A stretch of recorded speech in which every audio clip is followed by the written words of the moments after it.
What is up, everybody? Josh here again, and today we have a new RuneScape Dragonwilds video for you. Today we're going to be showing you our part 2 of our series of tips and tricks for the game. So if you haven't checked out part 1, we'll put a link above and the description down below.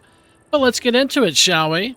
Once you get to magic, you can actually switch between air and fire, at least for now. There's probably going to be more later on. And all you have to do is click on fire or air, and you can switch back and forth. So for example, if you do the 4 combo for fire, you can switch back over to air as well and do the 4 combo for it.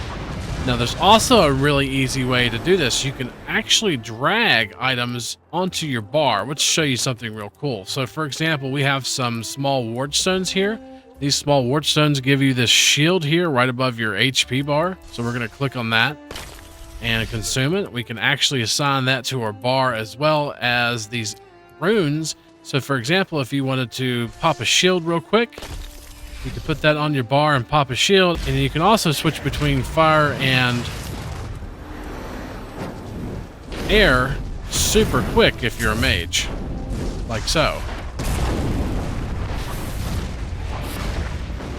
So you could just kind of hit that number 7 and 8 for us. You could, for example, do the knockback with air and then switch back over to fire and do fire if you wanted to do so. And of course, pop shields whenever you need to. So yeah, you could totally assign the runes that you can use for your staff to your bar and also the ward stones. A really great feature whenever you start building your base is that you can actually toggle your build mode. So if you hit B as in boy and go to F right here, you can actually toggle on ghost mode. And so repair mode will repair stuff, that's T. F will turn on ghost mode. If you toggle that on and off, once it's toggled on, you can actually sit there and take whatever item you're wanting to do and build your base before you actually use resources, like so. So you can plan out your base, build the whole entire base if you want to, and then all you have to do is hit escape, and then you can hit E on the items and go ahead and build them in, like so. Which is a really neat feature, so you can pre-plan your bases before you craft them. You can use the environment to get away from enemies. For example, if you got an enemy that's chasing you that's melee, you can kind of jump off the side of a cliff here, like this. It's not too high and you won't take damage, and you can just kind of get away from them and run away. Enemies will eventually tether. So for example, we got all these little goblins right here. We're just going to kind of go over here, and we're going to just jump off this cliff here. And now they have to run all the way around to get to us. You can kind of use your environment to get away from enemies if you are in a pinch, and that sometimes will give you enough time to go ahead and pop you a potion or do something else, or just continue to run away. And eventually they'll just give up. Except if you're being hunted like I am right now, they will always go after you. They will not tether, but you can still use this like that. So they do kind of jump down, but usually they do go around, kind of slow them down a little bit. Let's do it from a little higher. See, they are tethering back down. So if you run into a really high level group of enemies, you can just kind of do something like this, if it's available. You can also split stacks in this game. All you got to do is hold shift and then left click, and then choose the amount that you want to split. If you hold shift and left click, it'll automatically do half. You can split half like that, which is quite convenient if you're looking for a certain amount of number of items instead of having to take the whole thing. You can also make multiple worlds and transfer your characters between that world. So everything that's on your character will be transferred to the new world as well. And you can switch back and forth anytime you want. You can actually switch characters too. But for example, we were on this save right here, which is our most prominent save, and we switched over this. This is pretty much a vanilla world, and we can go ahead and start that world up. And everything that was in my inventory is now in this world. We have actually brought the mats for a lodestone. You can go ahead and place you a lodestone down when you're traveling in your new world. So for example, if you wanted to place the lodestone down and teleport, you can do so from the temple woods. That's always available for you to transport as long as you have the runes for it. So we can go back and forth between the temple where you spawn and wherever you go on your new save, like so. And of course, you could just hit B and then T, take it up, and you can log out and switch back over to your other world. So items that you have on your character are transferred over, which is really cool. We're gonna load this back up again, and here we are back at our base, and we have all of our items. If you have friends, you can go to their worlds, you can go to public servers like that. Doesn't matter, but just be careful if you're on the public server, of course. But yeah, you could transfer your character between worlds and all of its inventory, kind of like Valheim. Going back to the chopping down of trees and stuff like that, we're gonna go ahead and chop down that tree with that astral projection, kind of like so. And in this game, anytime you got something that's pretty close to another item, that's the same item, for example, these two logs kind of close to each other, we're going to go ahead and use our overhead swing here, which is the most powerful whenever they're down. Of course, the overhead swing is not the most powerful whenever you're chopping down a tree. The horizontal swing is, like so. But if you get a bunch of trees kind of together, like so, you can actually get all three of them chopped at the same time. And for example, these two right here, we can sit here and chop these up. So you can sit there and get multiple items in the same area, chopped and harvested at the same time. This helps with a little bit with the time that it's going to take for you to chop everything up. And this also goes for stone and stuff as well. For example, we got two stones right next to it. We're going to equip our pickaxe, and if we hit right here in the middle, we're going to hit both of them at the same time, which is pretty nice. This also goes for ores as well. So we got some copper ores right here. We're going to go ahead and kind of try to hit both of those ores at the same time and harvest them. And of course, using rock explosion is probably one of the best things to do it. You want to kind of center the rock explosion in the middle of the vein here, and then do your rock explosion. And that will give you the best bang for your buck. The next point I'm going to point out is if you have a shield, any shield, you can sit there and block archers and druids. So anything that's going to be shooting at you, you can sit there and block like that. But yeah, all you got to do is just kind of have the shield up before, and it will just use your stamina instead of actually damaging you. So you can sit there and block the damage that comes in. Oh, that's not good. And the same thing goes for druid attacks as well.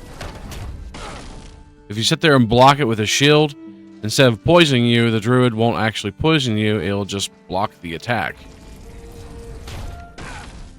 which is pretty cool. Next thing I want to mention is that using charcoal instead of wood inside of benches that usually use wood will make it last much longer. And you can actually get a 1-to-1 ratio from charcoal right now. Now, this may change in the future, but you can actually get 50 charcoal from 50 wood. So it's better to process your charcoal in the kiln and then take that charcoal and put it in a bench. For example, we have some cooking pots right here, and we're going to go ahead and throw one of those in there and just kind of show you how long it lasts versus one wood over here. And we'll throw just one ash log in here and get some materials to cook and show you how much longer it lasts. So both of these cooking pots are now full of vegetable soup, and we're going to go ahead and queue this one up, which is just one, and then queue this one up, which is just one. And we're going to see how long those last. So this one is going down not too fast. It's not too bad. But you're going to notice that this one actually lasts a much longer time. See, this one's down below the flame. This one's not. So it does last much longer if you use charcoal instead of ash logs. Not that wood's an issue, but if you want it to last the longest it possibly can, you can. That's something you can do. Another thing I'm going to mention is that if you have an offset balance of foods, say for example, if you have a bunch more cabbage than you do potato, it's going to sit there and keep cooking that cabbage after it's done. So you want to make sure you have the recipe exact. Otherwise, it's going to cook up like the rest of these cabbages here, which I'll show you here in just a second. And once this vegetable soup is done here, it's going to go ahead and continue cooking this cabbage. So you want to either pull it out, or you want to make sure you have it a 2-to-2 ratio. Also, while we're on the cooking pot, there's a few different things that some people don't notice. You can actually hover over the inputs here and see what all you can put in. And you can mix multiple recipes to actually get some buff foods and some other foods as well. And you can see which ones can go on the left or right hand side here. And it'll show you what you can cook up and cook together. And cooking some foods together is quite valuable. For example, we could start with a base, which is water, And then we have all these other items here that we can add. These are all infusions, actually, every single one of these.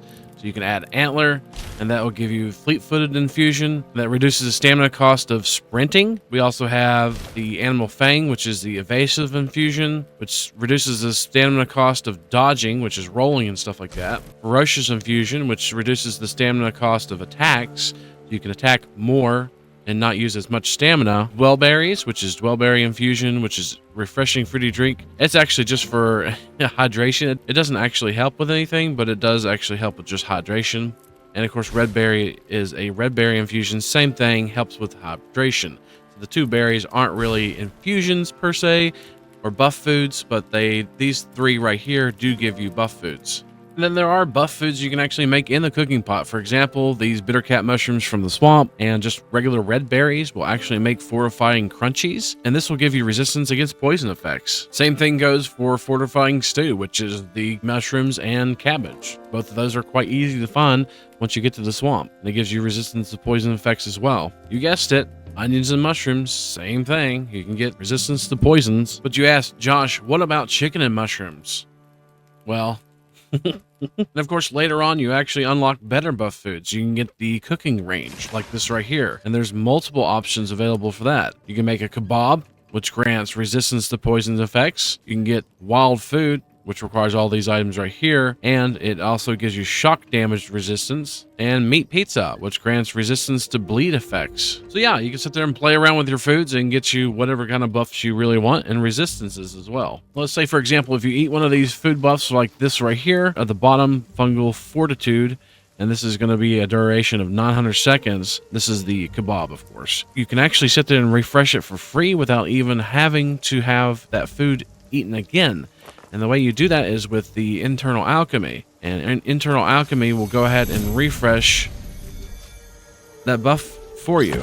See, it goes back up to 900 seconds again. And you could actually just keep doing that. It does have a 200-second cooldown, but you literally can keep the same buff food on as long as you eat it once, and it only requires these runes right here. And that's unlocked whenever you get level 20 in cooking, and it requires 10 nature runes. It has a 210-second cooldown for you to get this ability. So yeah, if you're on your last buff food and you're out and about and you don't want to go back at home and keep making buff foods, then all you have to do is take that buff food and make sure you refresh it with internal alchemy before it falls off. And then also, to mention, there's bones to peaches, which will do pretty much what it says. It turned any kind of bones to peaches. Just throw them on the ground and then use the bones to peaches,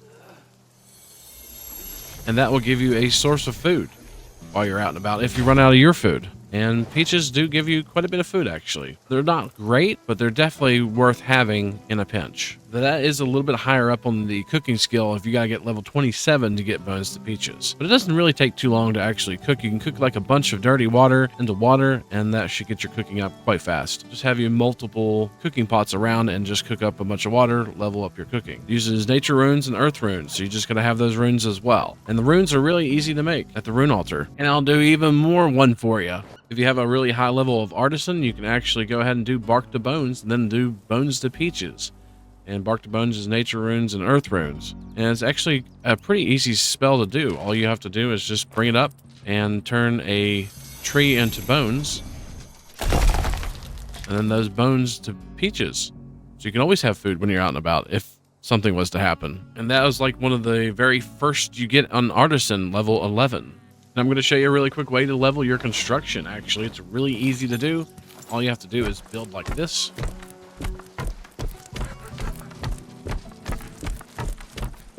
Just get you plenty of wood in your inventory and keep building. And then you can tear that all down for materials. Grab all your wood back and then switch to another thing. Because if you keep placing them after that, the game will notice that you're trying to speed level. You see we're not getting any kind of construction level at all. How about walls? Gotta make sure it's in the ground.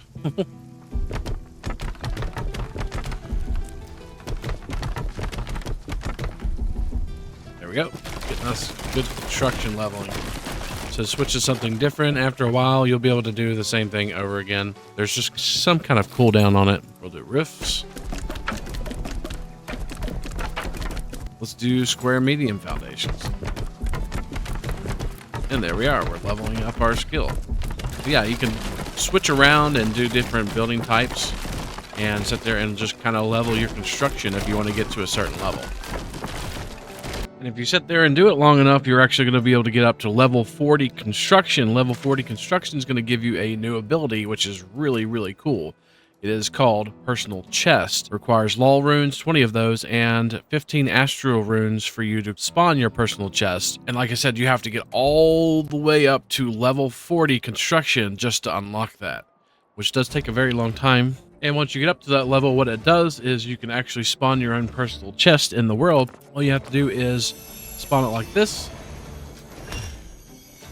and it will let you be able to put items in here. For example, if you have a full inventory, you can just dump stuff off into your personal chest and then escape. And then whenever you want to go and access that personal chest, or when you get home or something like that, you could just click on that personal chest again. And there they are. So basically what this does is this gives you a ton of additional storage on your person. So it's definitely worth it. An additional 20 slots that you can use at any given point in time, which is huge, actually. And that's going to be it for this video. Don't forget, if you like what you see, to like, comment, subscribe, and all that good stuff. Subscribing will get you RuneScape Dragonwild videos just like this one, and streams when we do those as well. And hopefully, we'll see you next time. Peace.